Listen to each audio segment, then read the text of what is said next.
welcome to the Lyft fourth quarter and full year 2023 earnings call. At this time, all participants are in a listen-only mode to prevent any background noise.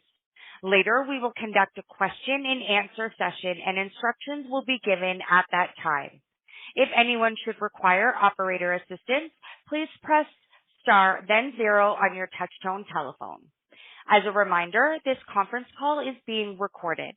I would now like to turn the conference over to Sonia Banerjee, Head of Investor Relations. Sonia, you may begin. Thank you. Welcome to the Lyft earnings call for the fourth quarter and full year 2023. On the call today, we have our CEO, David Risher, and our CFO, Erin Brewer. Our President, Kristen Sverchek, is here for the Q&A session. We'll make forward-looking statements on today's call relating to our business strategy and performance, future financial results, and guidance. These statements are subject to risks and uncertainties that could cause our actual results to differ materially from those projected or implied during this call. These factors and risks are described in our earnings materials and our recent SEC filings. All of the forward-looking statements that we make on today's call are based on our beliefs as of today, and we disclaim any obligation to update any forward-looking statements except as required by law. Our discussion will include non-GAAP financial measures, which are not a substitute for our GAAP results. Reconciliations of our historical GAAP to non-GAAP results can be found in our earnings materials, which are available on our IR website. And with that, I'll pass the call to David. Thanks, Sonia. And good afternoon, everyone. Thank you for joining us. I am really proud of what Lyft accomplished in 2023. We supported more than 700 million rides, and gross bookings reached an all-time high. Ride growth accelerated every quarter, ending the year up 26% in Q4 versus last year.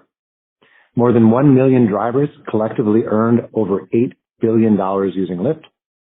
We also had the highest annual ridership in our company's history, and ride frequency growth was the strongest it's been since 2018 prior to our IPO. Our team came together with a vision for how customer obsession can drive profitable growth. We set clear goals, and we achieved them. So we're entering the new year with a lot of momentum. We're competing and executing really well, and we're giving drivers and riders great reasons to choose Lyft every day. Again, our thesis is that customer obsession drives profitable growth, and we're keeping our foot on the pedal to prove it this year. To that end, we have 3 focus areas for 2024, and here they are: continuous innovation, rideshare perfection, and partnership-driven growth. I'm going to walk through each of these and share a few examples that demonstrate how we're going about each. First, continuous innovation. One enormous advantage we have at Lyft is our focus on rideshare and on specifically creating the absolute best rideshare experience. Continuous innovation gives riders and drivers differentiated reasons to choose Lyft and increases their preference for using Lyft over our competitor. Women Plus Connect is one great example. Since the launch back in September, roughly 2/3 of eligible drivers and millions of active riders are using the feature, and their feedback has been outstanding. Women Plus Connect resonates with a lot of people. In fact, we have seen double-digit increases in driver referrals in markets where that feature has gone live. That's a great sign of strong product-market fit. I'll also point out we're the only rideshare company that offers this feature in the U.S. So if you're a woman, or if you have a woman in your life who prefers to ride or drive with another woman, download the Lyft app. We're the only game in town. And some news. We're thrilled to announce that as of today, Women Plus Connect is now available in every market across the United States.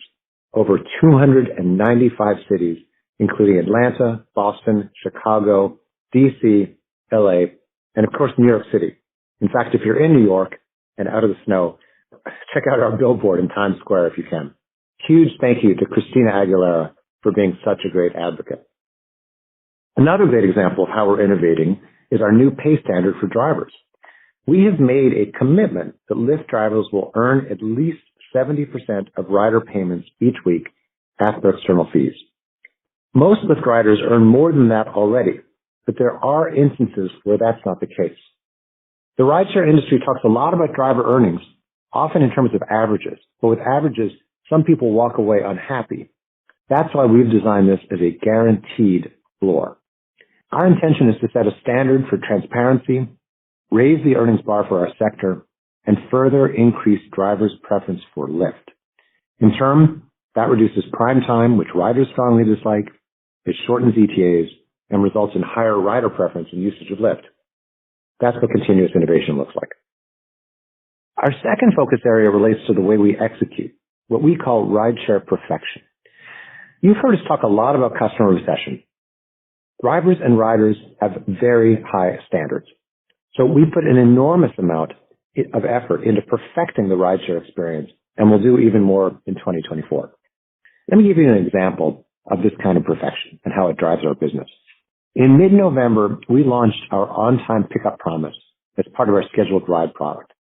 The idea was simple but ambitious. If your ride to the airport didn't arrive within 10 minutes of your scheduled pickup time, we would pay you up to $100, no questions asked. When we launched this product, we set an extraordinary, almost unreasonably high standard for ourselves to deliver. So high that we were even willing to cover the cost of a competitor's ride if we failed to deliver. The results have been remarkable. Of the more than 500,000 rides that have fallen directly under this guarantee, we have had to cover just 2% at a cost of less than 0.01% of gross bookings. Helped by this guarantee, scheduled rides to the airport grew 37% year on year during Thanksgiving week. And remember that remediation statistic of 2%? Over half of those riders took another Lyft ride in the following 30 days. Outcomes like these, particularly at our scale, are a testament to the level of operational excellence we are capable of and what the growth impact can be. So rideshare perfection is central to our plans to drive profitable growth in 2024 and beyond. Finally, partnership-driven growth.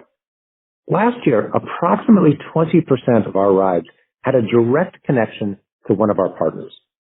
Lyft's ability to partner in mutually beneficial ways with other organizations is an underappreciated superpower that can unlock long-lasting new revenue streams and often with very attractive margins. This becomes clear when you look at the relationships we've established and how they've expanded over time. For instance, our Delta Airlines partnership began with Riders Rewards, where you can get points. But we now also support their flight crews with our Lyft Pass commute solution. Universal Pictures bought media on our platform in Q4 to support the launch of Trolls 3, and now they're coming back to do even more in 2024. Our list of deep partnerships goes on and includes world-class brands like Starbucks, Disney, Amazon, Apple, and we've seen similar expansion across all of those. Partnering is rarely easy, but we've proven that we can be world-class at it. The work we're doing in each of these focus areas I just outlined, continuous innovation, rideshare perfection, and partnership-driven growth, will underpin our top-line growth and margin expansion in 2024 and set the stage for strong financial performance beyond. Now, before I turn the call over to Aaron, we have two important pieces of news to share. The first is we're hosting our first Investor Day in early June. It's going to be a great opportunity to see the incredible work we're doing and the amazing team behind it. And second, as lead into that event, we are providing directional commentary for our full-year performance this year. The headline is that in 2024, we expect Lyft to generate positive free cash flow on a full-year basis for the first time in our company's history. It's a huge milestone for us. I am very proud of all Lyft has achieved in 2023 and the first few weeks of 2024. As I said at the beginning, this will be the year we prove customer obsession leads to profitable growth. Over to you, Aaron. Thanks, David. Good afternoon, everyone, and thanks for joining us today. I'm going to review our Q4 results as well as our Q1 outlook. I'll also share some directional commentary for the full year 2024. As a reminder, unless otherwise indicated, all income statement measures are non-GAAP and exclude select items which are detailed in our earnings materials. As David mentioned, 2023 was a year with some strong accomplishments at Lyft, and we continued to build on that momentum in Q4.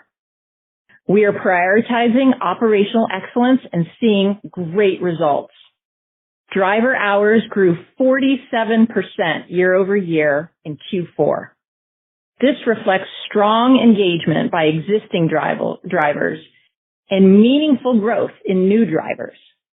So even while rider demand continued to increase, we were able to convert more ride intents into completed rides. The combination of these factors supported our accelerating rides growth along with improving service levels, including significantly less prime time year over year and faster ETAs. We ended the year healthier and stronger, which is reflected in our financial performance. And now to our fourth quarter results, which are consistent with the outlook we provided on our Q3 earnings call on November 8th. We supported 191 million rides and 22.4 million active riders. Total rides grew 26% year over year, accelerating for the fourth quarter in a row, with strength across use cases, particularly commute and nights out.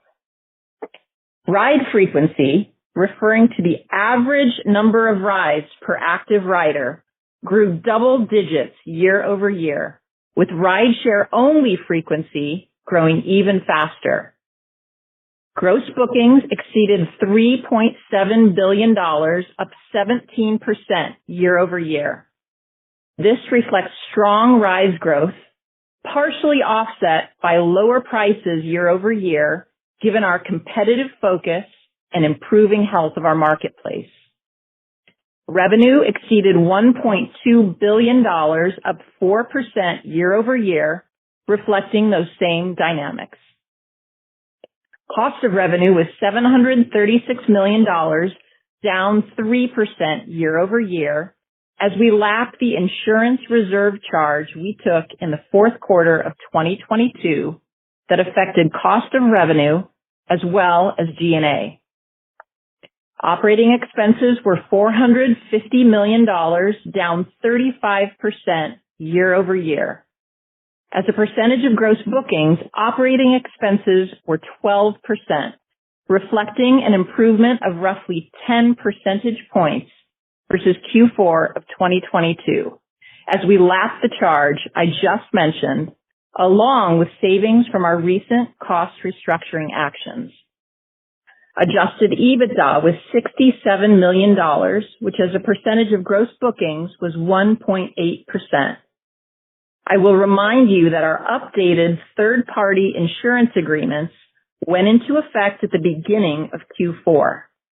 The combination of higher rates, along with slightly higher ride volumes quarter over quarter, increased cost of revenue by approximately $100 million sequentially from the third quarter to the fourth quarter. However, we were able to offset around $75 million of these costs with savings largely generated through our healthier, more efficient marketplace. For the full year 2023, we generated $13.8 billion in gross bookings, up 14% year over year. Our adjusted EBITDA was $222 million, which as a percentage of gross bookings was 1.6%. We entered 2024 with a solid cash position with unrestricted cash equivalents, and short-term investments of approximately $1.7 billion. And in the fourth quarter, we generated positive free cash flow for the second time in our company's history. Now, let me talk about what we expect in the first quarter. We expect gross bookings of $3.5 to $3.6 billion, up 15 to 18% year over year. We expect total rides growth of approximately 20% year on year. Consistent with the performance we saw in January, we expect healthy marketplace trends will result in a slight increase in the ratio of total revenue to total gross bookings in Q1. As we move through the remainder of the quarter, our plan assumes continued operational excellence and focused execution, particularly related to key events like spring break and St. Patrick's Day. For the first quarter, we expect adjusted EBITDA of approximately $50 million to $55 million and an adjusted EBITDA margin as a percentage of gross bookings of roughly 1.4 to 1.5%. Next, I'm going to provide some directional commentary for full year 2024 to help you understand what we're working toward longer term. What we've seen over the past 3 quarters is people are getting out more and connecting with the world around them. They're commuting, traveling, heading to events, and gathering with family and friends. Based on what we're seeing and hearing, our expectation is that these trends will continue and, as a result of the rideshare backdrop, will remain healthy. As David discussed, we're working to give drivers and riders more great reasons to choose Lyft. We believe this work will result in more efficient driver and rider acquisition, higher levels of retention and engagement, and incremental revenue streams with attractive margins.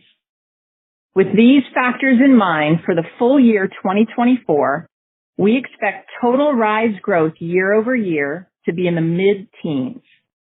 Additionally, we expect modest growth in the ratio of gross bookings per ride as we continue to operate competitively with the market. As a result, we expect gross bookings in absolute terms will grow slightly faster than rides on a year-over-year basis.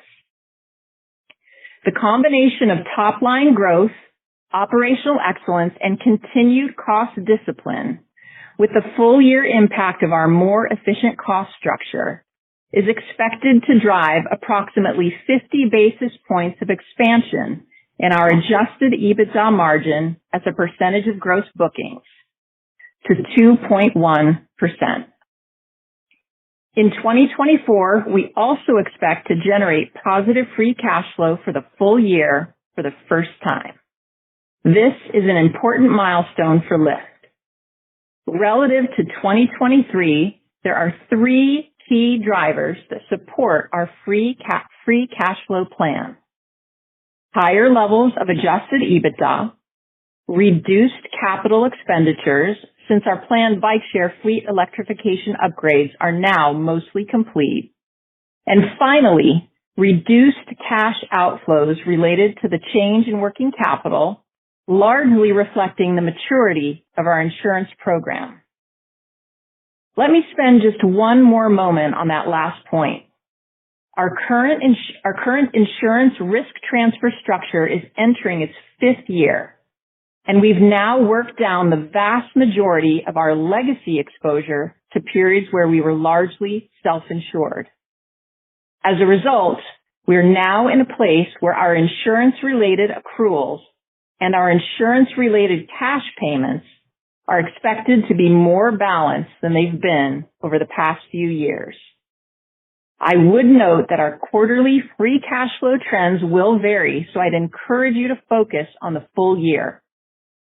To give you some sense of the level of free cash flow we anticipate for the full year 2024, we expect that roughly half of adjusted EBITDA dollars will convert to free cash flow. With that, I'll bring our prepared remarks to a close. Our team did incredible work last year to establish a strong foundation for profitable growth.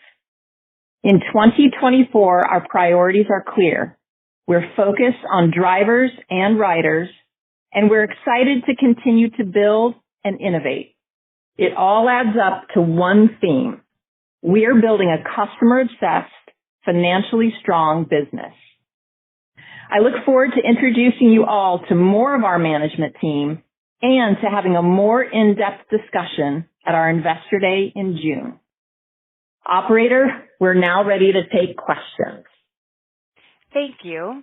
If you would like to ask a question, please press star followed by the number 1 on your telephone keypad. We also ask that you limit yourself to one question and one follow-up, and for any additional questions, please re-queue. Your first question comes from the line of Mark Mahoney from Evercore ISI. Please go ahead. Okay, I'd like to ask two product questions, please. This on-time pickup promise, that sounds very promising, if you will. Sorry about that. But talk about the adoption of scheduled rides, the proliferation of scheduled rides, how big that is, and to what extent you want to try to push that, broader, because I think the economics are usually better for you, and there are good benefits in there for riders and for drivers. So talk about that. And then also on the ad side, I know that's very early stage for you, but you want to help us think about how big, given the testing and the learning you've had so far, how big you think that could be for Lyft over time. Thank you very much. Sure. I'll take it, Mark. And Aaron and I will tag team on some stuff, but this one I'll probably take. So scheduled rides, it's an amazing product, and it's one we've invested in a ton. And as you heard me say, the fact that we can guarantee to sort of the 98% plus reliability level, a scheduled ride, I think speaks really well both to our operational excellence, but also to the potential of the product. So right now, only about 5% of our rides are scheduled. Great upside, because as you mentioned, it has nice economics. A disproportion of those are to the airport. But if you think about it, Monday morning comes around, you got to get to the office. There's really no reason for you to be doing, on-demand rideshare at that minute if you know the night before you have to get to the office. Bad weather comes around. We can forecast that just like you can.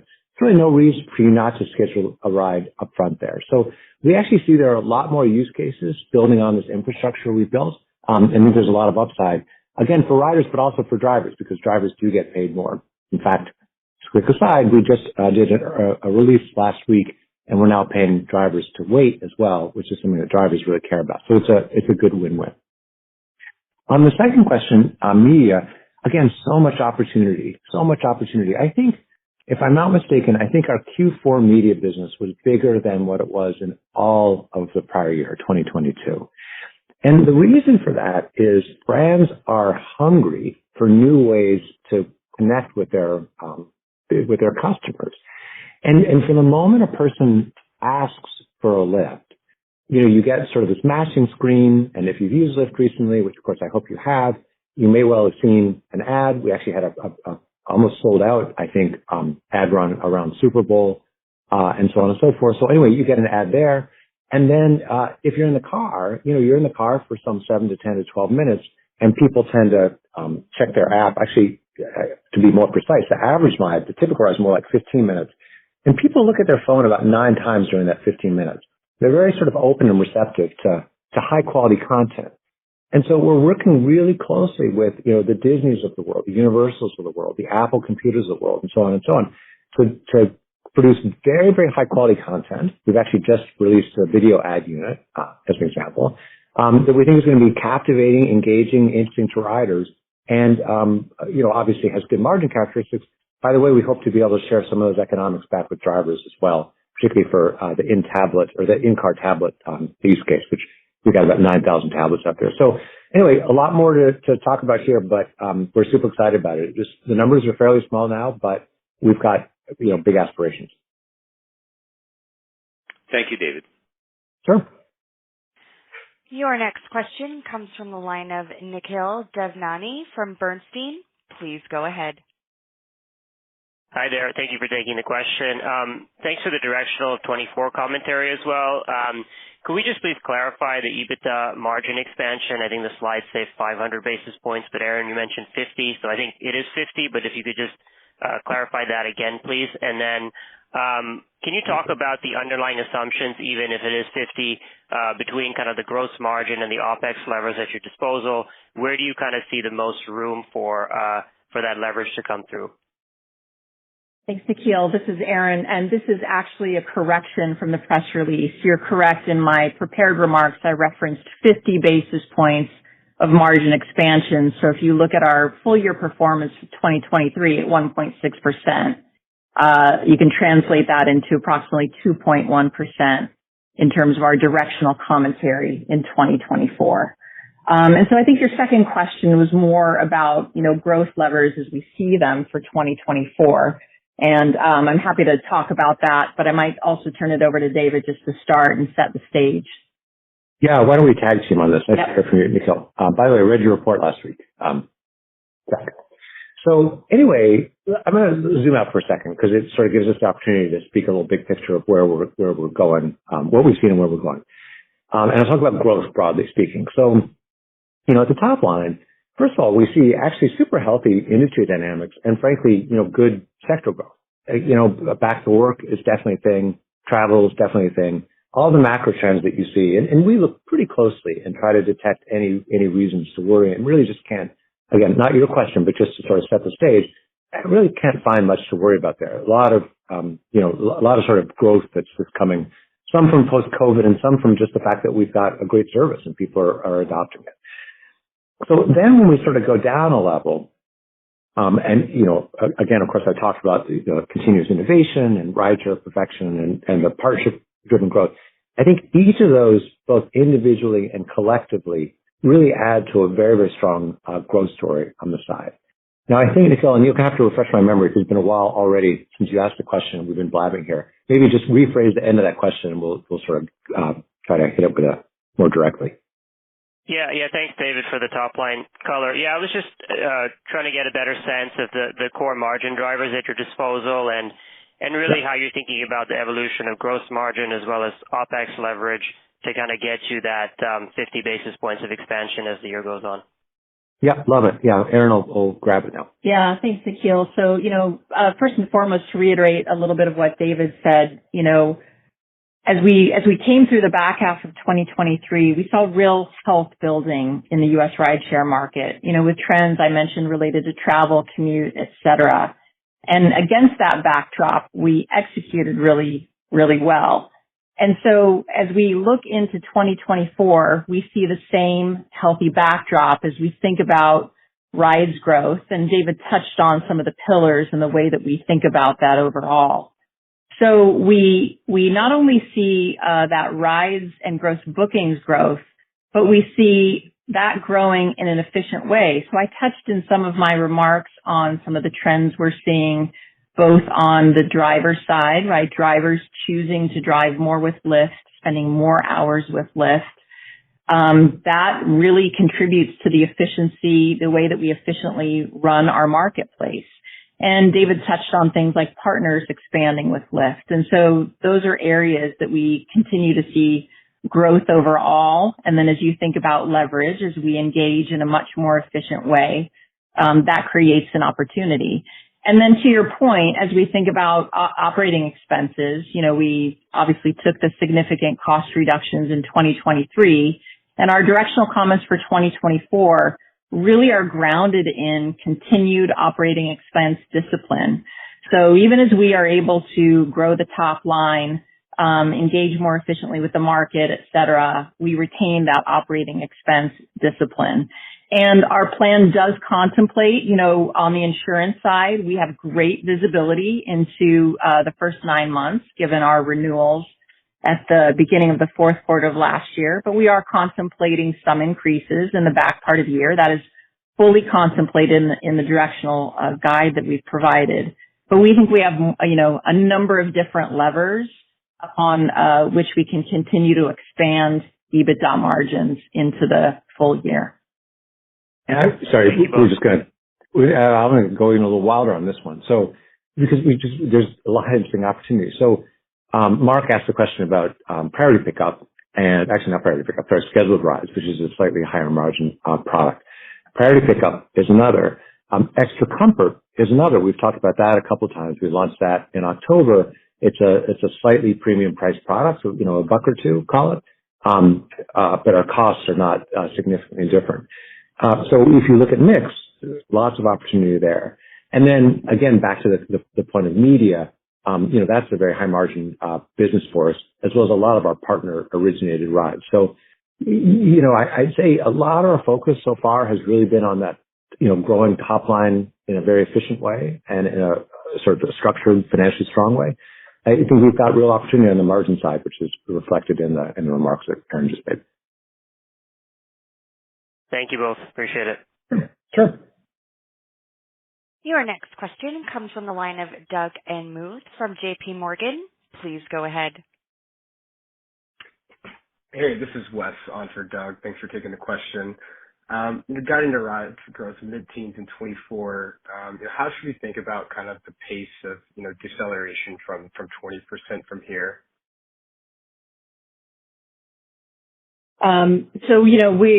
Wes, thanks for the question. We're not in a position really to talk about the quarterly sequencing, but we've talked about our assumption in terms of rides growth for the full year in the mid-teens. And we've also provided guidance for Q1 that rides will grow approximately 20% year over year. And just as a reminder, we are lapping that 20% assumes lapping of the prior year where we weren't fully operating in sort of the more competitive way that really started for the full quarter in the second quarter of 2023. So hopefully that gives you some context for how we guided to Q1 and maybe how to think about that in the context for the full year of 2024. Thanks. If I could ask just one more on Women+ Connect. I've seen a lot of success there. Great to see. Are you seeing kind of any incremental share gains, whether that be on the driver side or rider side, kind of as a result, or maybe is that a little too early to tell? Yeah, thanks for the question. A couple of things there I'll just say, sort of directionally. First, just to level set for everyone, we launched it at the end of last year. It was first in 5 markets, then it was in 55 markets. Now, just as of today, it's in over 200 markets. So, obviously from an overall volume perspective, it's still fairly small. But from a product market fit perspective, it's super, super good. And frankly, sort of off the charts type of thing. If there aren't many features that you launch, for example, that have something like a 98% driver acceptance rate and no one turns it off once it's on. And so those are the types of early indicators we look for. I mentioned the fact that drivers are now referring Lyft to other potential drivers. These are women drivers referring to potential new drivers. And back to that margin expansion point, roughly speaking, if we have higher density, we have higher margins because of the way, the sort of the structure of rides go. So anyway, that's really good. I don't know if we mentioned, we've done about 7 million rides so far on Women+ Connect, just in the last couple of months, just in those 55 markets. And we expect obviously that to accelerate, quite a bit now that we're nationwide. So nothing specific to share, but really good product market fit. And, as I always say, if you look at the, sort of the social media commentary, or frankly, ask your wife or your daughter or a woman in your life whether they think this is a good thing, you'll, I think, probably hear very good response. Great. Thank you both. Sure. Your next question comes from the line of John Blackledge from TD Cowen. Please go ahead. Great. Thanks. 2 questions. First, on the 2024 free cash flow, can you just remind us again the drivers of the 50% EBITDA conversion into free cash flow in 24? And is that, kind of sustainable going forward, that conversion rate, or should we expect it to perhaps rise as we go forward? And then second question is on the customer experience with the ETAs and prime time kind of improving.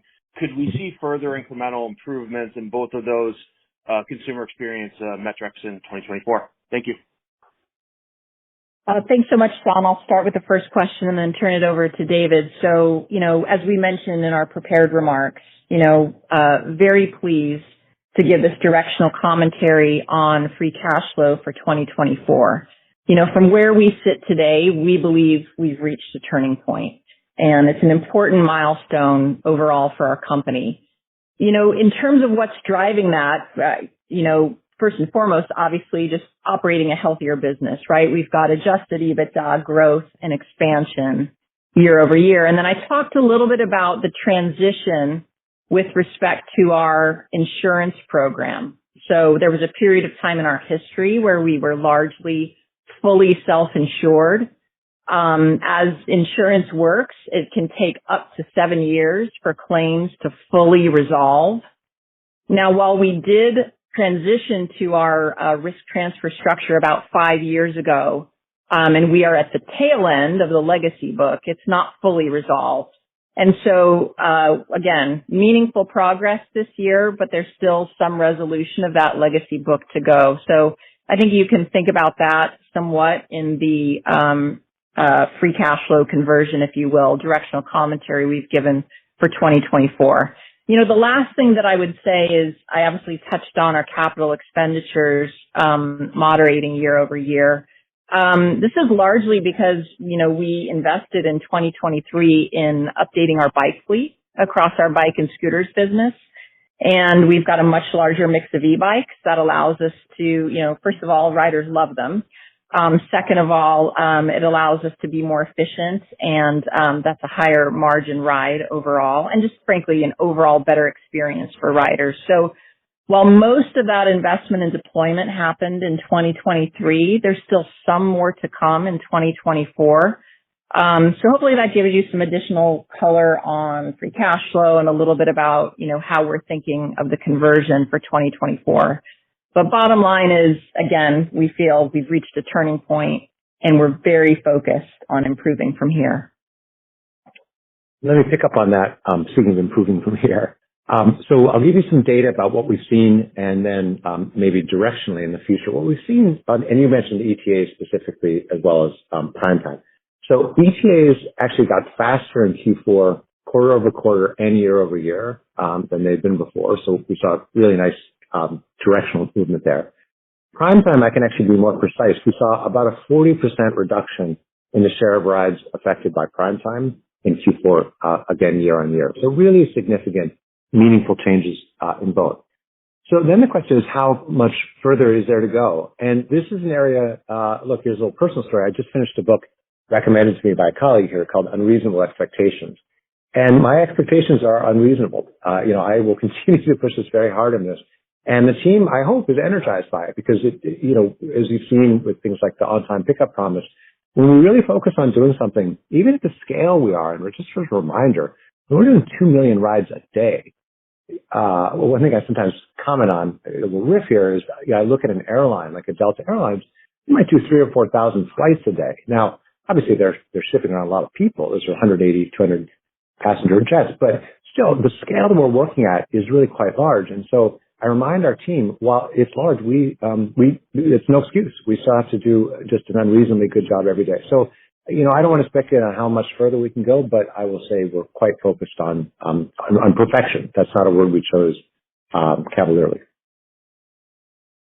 Thank you.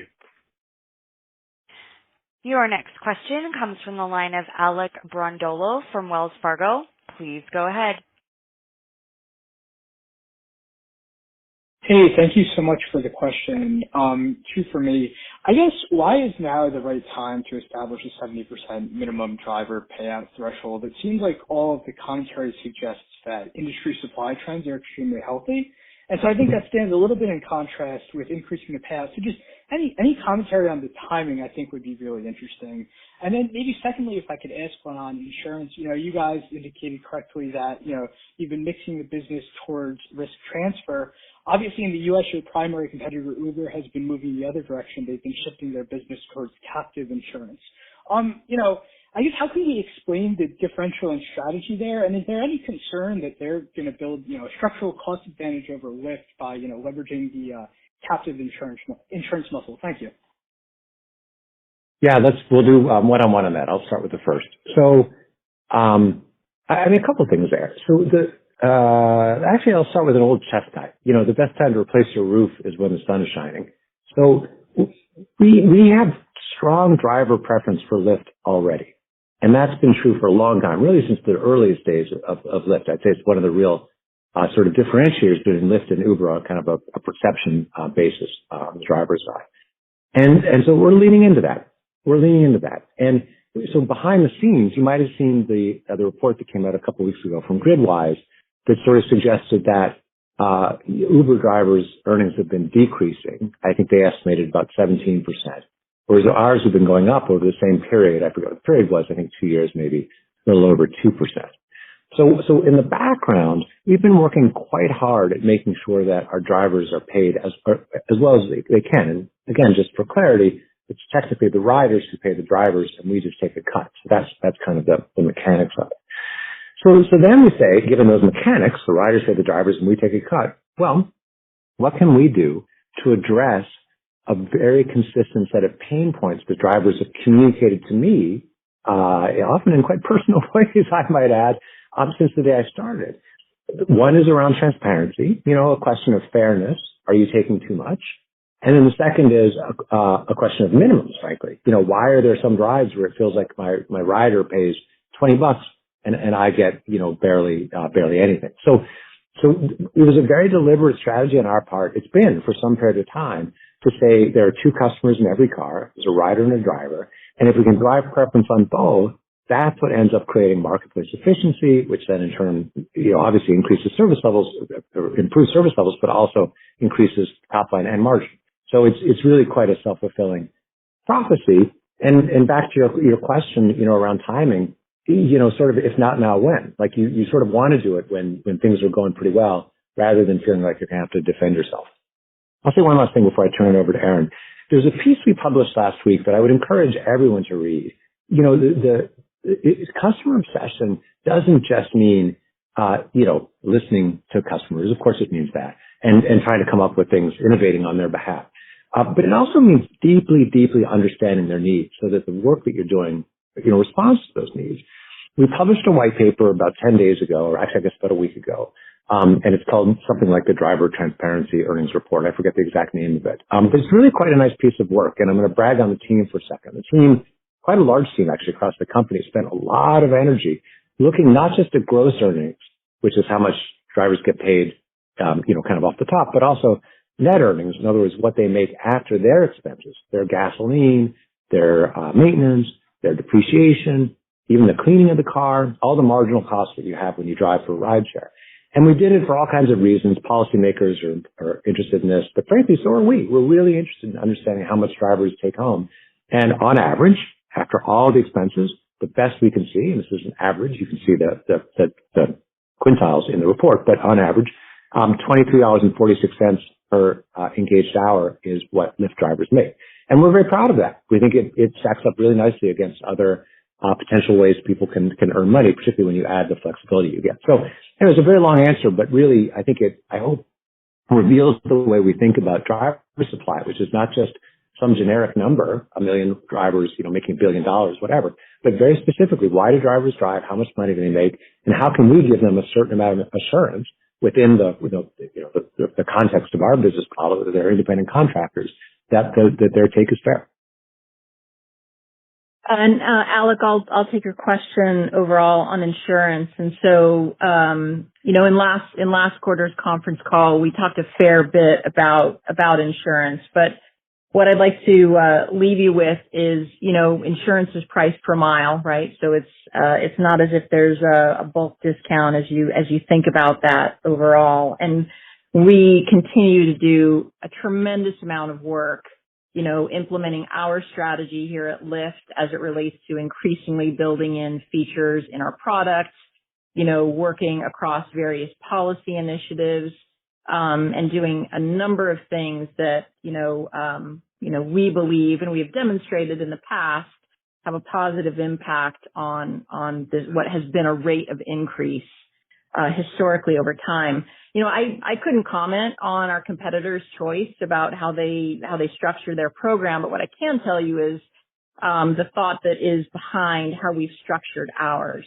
And so we do risk transfer a majority of our business, which means there's a portion of it, a small portion that is self-insured. And we like that mix. We think it's the right one for us. And let me tell you a little bit about why. So on the portion that we retain, we do that on a selective basis where we think it makes sense. And so that's a thoughtful approach. And then as it relates to the portion of the business that we risk transfer, there's a benefit there in that there's some certainty and cash flows that's provided. We think that's important. And then the second thing that I'd highlight is, we work very closely with partners, and partners is a really important word here because these are long-term partners that have been with us, for a number of years, and they have deep expertise in the states where they operate. And so as we continue to work increasingly sort of in a very collaborative way, we think this is the right way in terms of, resolving claims in a timely fashion and in a reasonable fashion. So, we like the mix of how we're structured today, and it works for us. And beyond that, I couldn't comment on what our competitor chooses. Awesome. I'm going to say one more thing. I want to say one more thing here too, because gives us a chance to brag on our team a little bit. So, and actually give a little preview to Investor Day. We mentioned what we're going to do in Investor Day. I think one of the things, this will sound strange, but if you come to Investor Day, and I hope you do, and you get a chance to meet Max Feldman, who heads up our insurance and risk management, the guy's a rock star, and it's just an incredible team we've got that focuses on risk management. I think you'll come away, super both impressed, but also, educated about how we think about this. I'll also point out one of the newest additions to our board, Phil Beggs, who's the head of North American and Global Specialty Reinsurance for Everest Re, brings an enormous amount of insurance expertise to the company, enormous amount. And so, as Aaron said, we really like the sort of the mix. And we'll be interested to see what the other guys do, but we feel pretty good about our strategy. Thanks so much. Your next question comes from the line of Deepak Mathivanan from Wolfe Research. Please go ahead. Great. Thanks for taking the question. So first, David, with all the efforts to grow the portfolio of products and then bringing prices, service level on priority versus competition, can you talk about the trends in active riders? I know there is some seasonal elements in 4Q, but how should we think about the importance of growing audience users to hit kind of like the mid-teens and potentially compound around that into the future? And then sort of related to that, on the cost side, how should we think about the level of investments that's required for headcount, maybe to expand on the scope of product initiatives as you think about kind of balancing the growth, over the medium term? Thank you so much. Sure. Hey, Deepak, I'll take the first part, and then Aaron and I will tag team Aaron will take the second. So first, good question about active riders, and definitely want to double down on something you alluded to, but it's good for everyone to understand, which is, because our active riders is the sum of rideshare and bikes and scooters, you see a bit of a sort of a switch in Q4, where obviously when there's snow on the ground and cold, people don't take bikes very much. So there's a little bit of a switch there going under the covers. But broadly speaking, here's the way we look at it. And we sort of zoom out here a little bit. Like for us, every single time we get a rider, and I mentioned that 25% of our riders were new last year, it's very, very important that we work on our service levels, we work on obsessing over that ride and over that rider, because just to say the cliche thing, it's so much easier, more efficient to hold on to an existing rider than to acquire a new one. And so our first order of business over the last couple of quarters has really been to focus on making sure that every time we get a rider, new or existing, we take good care. What that translates to is higher frequency. And particularly when you look at our high frequency riders, again, riders come in all shapes and sizes and there are all sorts of segments, but if you look at our high frequency riders, you actually see a meaningful increase in frequency there. We think that's incredibly telling because it's a really good leading indicator that when your biggest fans, who also tend to be your biggest critics, are positively responding to the work you've done, that has massive ripple effects. And so it means that over time, as we focus even more energy on rider acquisition through new product initiatives like Women Plus Connect, some of these other things we do, every single one of those riders that comes in is effectively a more profitable rider for us, right? Because we expect them to be a heavier user of Lyft. So that's sort of the focus. The focus is on really increasing, working on those basics. That creates some good frequency things. If you do a good job of it, you see it earliest in high frequency riders because that's where the data is the densest. And then you can sort of over time, to the extent you want to or need to, you can do more customer acquisition either in terms of product innovation or even, marketing efforts or some combination of both. So that's kind of the structure. And then I'll turn it over to Aaron to talk about the cost. Yeah, so you're asking a little bit about cost overall and sort of how to think about initiatives into 2024. So I think you specifically chatted about headcount. We've talked about a real focus on operational excellence, and that absolutely includes a focus on cost discipline. And so we are not anticipating, any material changes, if you will, in the overall level of headcount, et cetera. Although I would point out that even on flat headcount, you're going to expect some increases, for merit and some inflation in cost of benefits, et cetera, year over year. But outside of things like that, we are very, very disciplined as it relates to our sort of base cost structure.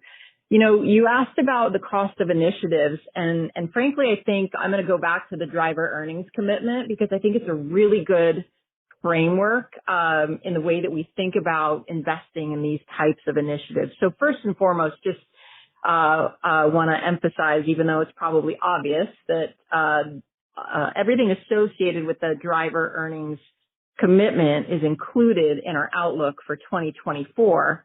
But if you think about that at the heart, we've published a lot of information here. Some of those things include things like on average, drivers are taking about 88%. And then we announced this 70% that you can think of as a floor. So, another way to consider this these are edge cases that are really a pain point for drivers. And so while there is a cost to the promotion, the really important premise is that we're taking some of the biggest pain points for drivers off the table. And if you step way back, that really allows us to engage with drivers overall in a much more efficient way. And so, hopefully that gives you a framework for the way that we think about investing in things. This is a clear sort of customer obsession way to do that, and how for our total business, it ends up being over time just a really efficient thing to do. So good for the customer, good for our business. Thank you so much. Your next question comes from the line of Benjamin Black from Deutsche Bank. Please go ahead. Thank you for the question. Aaron, for you perhaps, I think you mentioned that the improvements in marketplace balance were able to offset 75% or so of your incremental insurance costs. So can you just dig into that a little bit more? Was that mostly a function of driver incentives coming down? And then secondly, so for your directional guidance for 2024, it implies slightly faster bookings growth versus trip growth. So should we be expecting pricing to potentially be a lever in 2024 as well? Thank you. Yeah, so thanks. I think you were talking about Q4, where we had the full impact of our third-party insurance renewals. And so you're correct. If I mentioned, if you think about that, along with ride growth, as we had anticipated and guided to, cost of revenue increased substantially in Q1. And so, yes, we were largely able to offset that, operating, more efficiently as you think about driving increased driver preference for Lyft. And I talked about the increase that we saw in driver hours, which were meaningful, both in Q3 and Q4. That really allows us, again, to engage with that driver community in a much more efficient way. And it's good for riders as well, right? Our ETAs go down, et cetera. So it becomes this sort of virtuous cycle, if you will, overall in the business. You're going to have to repeat the second question for me, Benjamin. Yes, gross bookings growing faster than trip growth in 2024. So curious if there's an assumption for pricing to be a catalyst in 2024. Yeah, thanks. Sorry. Thanks for repeating the question. Yes, so we did guide for gross bookings to grow slightly faster than rides growth in 2024. I think it's important to remind everyone that, gross bookings, while a significant majority of that number is our core rideshare business, important to remind that things like our bikes and scooter business, media, et cetera, are also flowing through our gross bookings line. So I'd point that out. As it relates to pricing, it's not a driving assumption in our 2024 guide. And so hopefully that all just gives you some context. Our strategy remains to be price competitive overall. Great. Thank you very much. Your next question comes from the line of Michael Morton from MoffettNathanson. Please go ahead. Hi. Thanks for the question. I was wondering if we could talk some more about the directional guidance for 2024 and what the expectations are for the performance of the advertising business as part of that guide. I remember a little while ago on Yahoo Finance, David referenced the potential for a $500 million advertising business. So just trying to get a deeper understanding of the cadence of that advertising business going forward. Thank you. Yeah, sure. Hey, Michael, it's David. Yeah, that's one of those quotes that's come back at me a couple of times. I've seen that one. So that was meant to be aspirational and long term, to be clear. Who knows? Maybe we'll get there sooner, maybe later. Team is working pretty hard. I hope I'm not saying anything out of line here, but last week they had their biggest sales week ever in history. We just announced that they just internally announced that on Friday. So what does that tell you? That tells you that the business is growing fast by definition. It tells you there's good product market fit. It doesn't tell you the size, and we're being deliberate about it. It's not particularly large, from a sort of overall total company perspective. But again, we see really good fit with what our advertisers, our media partners are looking for. And you'll see a lot of innovation on our side when it comes to new ad units. Just as a quick reminder, and just for big picture for 1 second, we have advertising units that we sell in the Lyft app. We have advertising units that we sell on tablets, which are in cars. You've probably seen them if you've been in New York City recently. We have advertising units we sell on top of cars. And then we even have, thanks again to our bike and scooter business, we've got panels, some of which are old school analog panels, some of which are increasingly digital electrified panels in some cities. So, we've got a really nice, and it's one of the reasons why, on Super Bowl Sunday, for example, I didn't mention Zillow. Zillow also did a big buyout. And, they tend to be, sort of multi-channel buyouts across these sort of multiple, kind of ad outlets, sort of surround sound type things. And it's something that we can provide that, there aren't a lot of other ways in the physical and digital world. And that's really quite interesting, right? Because the physical world still turns out to be quite important to a lot of people, and we're right there in front of them. So anyway, all that's really just kind of meant to be color. In terms of the actual numbers, though, we're not releasing those yet. But for sure, it'll be something you'll be hearing us talk more about over time. And I do stand by my prediction. I'm just not putting a time frame on it. Thank you so much. Sure. Your next question comes from the line of Stephen Ju from UBS. Please go ahead. Okay, thank you. David, I think you have in the past talked about the marketplace connecting of supply and demand as sort of the base level service, and you were really looking forward to rolling out incremental value-added services. So, any directional pointers you can share with us and how the product development has been progressing here? Maybe advertising, as you just alluded to, is one piece, but, what else should we be thinking about? Thank you. Yeah. This is always an area where I get frustrated as just myself because, of course, I always want to talk about all the things we've got in the pipeline, but it's not such a good idea. I think, thus I have to sort of, keep talking about some of the same things. Let's look at Comfort Plus for just a second. Comfort Plus, relatively small product in the portfolio, but I think we've given about 2 million rides or so since we've launched it. And that's wonderful. And it's not a product we've particularly marketed. We play around with a little bit on site stuff, but there's more we can do there when people want either a slightly larger car, a slightly newer car, or at least in my case, sometimes a slightly quieter car is another option we give there. So that's a sort of small example. Online pickup promise. Again, today it's very focused on airports, right? But that doesn't necessarily have to be where you stop. With a promise like that, you can imagine all sorts of ways that we can guarantee reliability and maybe charge a premium for it. So there's, a lot more to do there. I wish I could get more specific, but I'm going to have to sort of leave it there. But I think one of the things that I just enjoy, frankly, about my job and about the team is how focused folks are on coming up with amazing new ideas for customers. Expect to see a lot more over time. Thank you. Your next question comes from the line of Youssef Squali from Truist Securities. Please go ahead. Great. Thank you, guys, for taking the questions. First, David, you said that 20% of rides had a connection to partners back in 2023.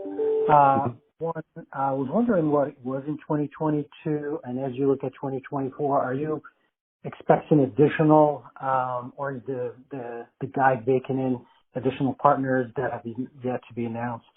And Aaron, relative to that 50 basis point improvement in margins, 2024 versus 2023, as we look beyond, and I know you're not guiding to beyond 2024 just yet, but as we look beyond it from a modeling perspective, is it what are the things that happen in 2024 that may actually preclude you from having that 50 basis point be sustainable beyond 2024? If you can point to one or two, please. Hey, Yusuf, it's David. I'll start, and again, Aaron will tag team with me. So, unfortunately, I have to disappoint you a little bit. We're not going to give specifics on that percentage, how we expect it to change. But I will add a little color because I think it helps tell the story. And the word partner is such a broad word, it's maybe helpful to have a bit of a framework. You might think of some of these partners, and let's use Chase as an example, of a fairly clear value proposition where Chase is not the largest credit card issuer. I think they are actually the largest credit card issuer in North America. We have a very strategic and long-term relationship with them involving Chase Sapphire in particular, where people can earn points by using their Chase Sapphire card. And that's something, as a driver, I hear fairly regularly from my riders that they say that's a reason that they choose Lyft. So those sorts of, and we have a similar relationship with Delta. We have a similar relationship with Alaska Airlines. There's a lot more we can do, with all of those. I mentioned briefly, by the way, that those partnerships sometimes start in one way and then they morph to a different thing. So Delta Airlines started as a points partnership. It's now evolved to be a commute partnership, right? So because, as I say, flight crews get transported by a Lyft to the airports. Let me give you some other examples, again, just purely for color. With Amazon, we have a relationship with them where we're providing a certain amount of support for their distribution center workers, as well as some business travel. Starbucks, I mentioned early on, and so did I did with Delta. FedEx. So FedEx, we help them get to and from their distribution centers, again, in kind of a commute context. And then similar with LinkedIn. LinkedIn actually had an interesting situation with return to office where their parking lots actually ran out of space. And so we now, with our Lyft Pass product, provide a commute solution for them. So each of these, and you've heard us talk about healthcare in the past, which has had some nice growth. Again, these are relatively small individually, but collectively they turn out to be quite meaningful. And so, again, without wanting to sort of get ahead of myself on exactly a percentage prediction, whatever it is, I will say it's a part of the business where we're making real investments because we see a lot of opportunity. And they tend to be, by the way, quite sticky relationships, which is nice, right? If you're doing a good job for your partner, there's no reason for that partner to switch. And so that provides us some long-term stability as well as, potentially higher margin and of course, incremental rides. And thanks. I'll take the question. You're right. I'm not going to comment on things beyond the directional guide we gave for 2024. But to the extent it's helpful, I think it's interesting to think about, in our remarks and today in the Q&A, we've sort of touched on three key areas: continuous innovation, rideshare perfection, and sort of leaning into this partnership-driven growth. I suppose the other element as you think about expansion over time would relate to cost discipline, which frankly is the hallmark of any durable, profitable business. If you think about all of those four things, they're not meant to be sort of, annual things that have an expiration date. These are sort of core ways that we think about what it means to have a healthy business, right? Innovation and continuous innovation. Rideshare perfection, if you think about what it takes to deliver great execution at scale, meaning millions and millions of rides every day, and doing all of those things with a laser focus, that's very much a continuous cycle as well. So, those are some of the ways that I think I would think about. I think we've touched on sort of underpinnings of the way that we would, are running the business in 2024, and they're all fairly durable themes. That's helpful. Thank you both. Sure. This will conclude our question and answer session. I will now turn the call back to Lyft's CEO, David Risher, for any closing comments. I'll be brief. I really appreciate the opportunity. Thanks for joining us today, you all. This business really has come a long way over the past year. We are competing well, but we're executing really well for our riders and drivers. And I think growing some great new businesses and doing it, dropping free cash through the whole statement. So super excited about where we've been. Here's where I want to end. Thank you to our shareholders for being, such good partners for us over the years. And in particular, thanks to our team members. I know we have team members who sometimes log into these calls. Really appreciate every single person on the call who's been working so hard on behalf of riders and drivers and making a great business. So thank you all. We look forward to keeping up to date. And thanks again. This concludes today's conference call. Thank you for your participation, and you may now disconnect.